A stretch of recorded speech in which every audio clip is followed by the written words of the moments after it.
know, fire just seems too violent a force for vegans to allow themselves to use, but no, it turns out they got them. I always presumed they just, like, hugged their food warm, but no, fire.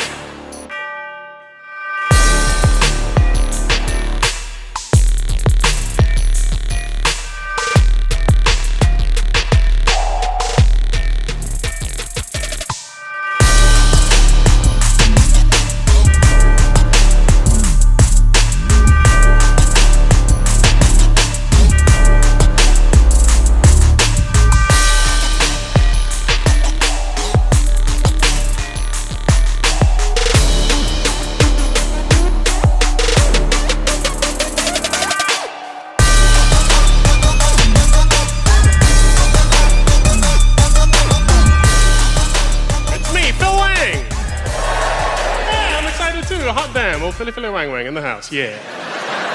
I'm really interested in, like, racial dynamics, you know. I really love, like, thinking and looking at, like, racial dynamics and stuff, because I'm a mixed race boy myself.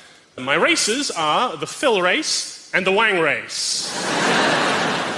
Mixed race fella. My father is Chinese Malaysian, but my mother is normal. So chill out. I got a little sour cream to that chili. By the way, if you're offended by the implication of a normal race, it's only because you know I meant white. So, this is how my parents met. My father was my mother's kung fu teacher. I didn't make that shit up. That's honestly how my parents met. My Chinese father was my normal mother's kung fu teacher. Because I come from a long line of stereotypes.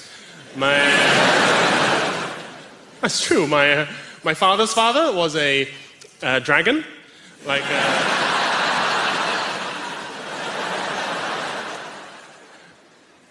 And his mother was a gong, which is a gong that Chinese gong, short but loud. You know the type.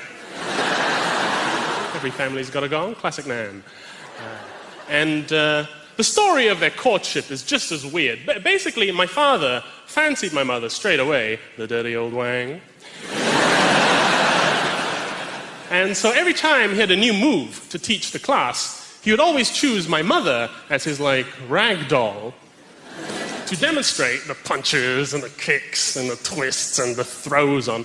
So far from learning to defend herself, my mum just got the shit kicked out of her every week in front of an audience, and then she had to pay him.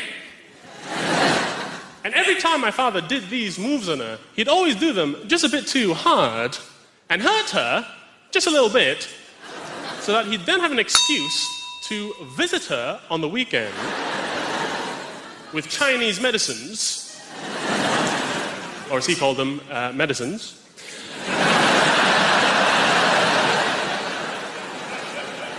And he'd use them to heal the injuries that he'd inflicted.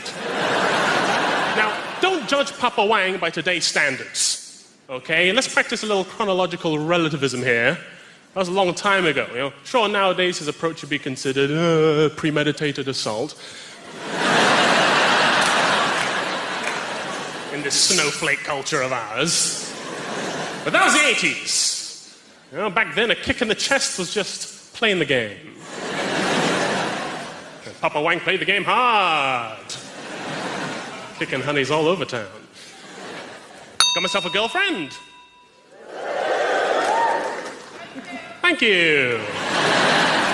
She's very cool, my girlfriend, very cool, a lot cooler than me. She's got a tattoo. That's how cool she is. She's got a tattoo.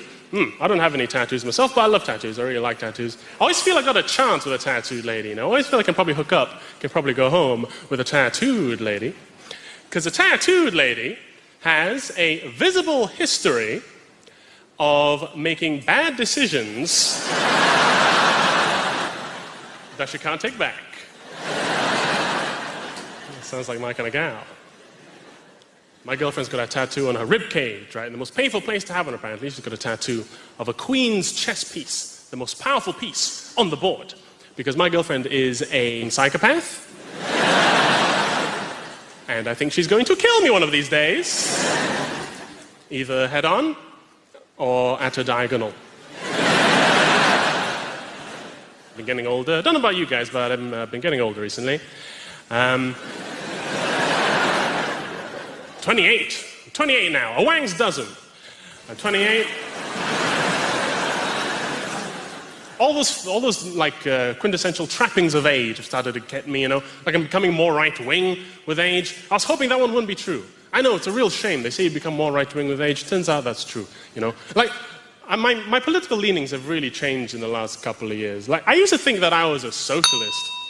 But looking back now, I realize I just didn't have any money. I got money now. I ain't sharing that shit, that's mine. Back off, you commies. It turns out capitalism's okay when you got capital. I'm getting older, you know, I'm going to more barbecues. I went to so many barbecues this summer. Some of them I was invited to. I went to my first vegan barbecue. Yeah, I was surprised and delighted too. I was really surprised. I didn't know vegans had barbecues. I didn't know vegans were allowed barbecues. I don't know why. I'd always assumed fire wasn't vegan. I don't know, fire just seems too violent a force for vegans to allow themselves to use, but no, it turns out they got them. I was presumed they just, like, hugged their food warm, but no, they got fire. They're fire now. They're building tools and shit. They're learning. So I went to this vegan barbecue, you know, my vegan friends are hosting it. The guests, we were not predominantly vegan ourselves, we were just polite. But still, you know, we played along, we indulged in all the vegan treats and all the various meat substitutes. You know, had the bean burgers and the chicken nuggets made out of seitan, which is named after the person who invented it. And all was going swimmingly until someone rocked up with a pack of real pork sausages. And suddenly things took a turn for the sketchy. The atmosphere changed, man. People could tell. It was honestly like someone had rocked up to a house party with a wrap of Coke. Like, people were on edge, like, shit, someone's carrying. The gal who brought him, she saw me, she caught my eye, she came over, she knew, she came over, she looked at me. She looked me straight in the eye, holding these sausages, and said to my face, "Are you in? Are you in? Are you in?" I was like, yeah, you go, yeah.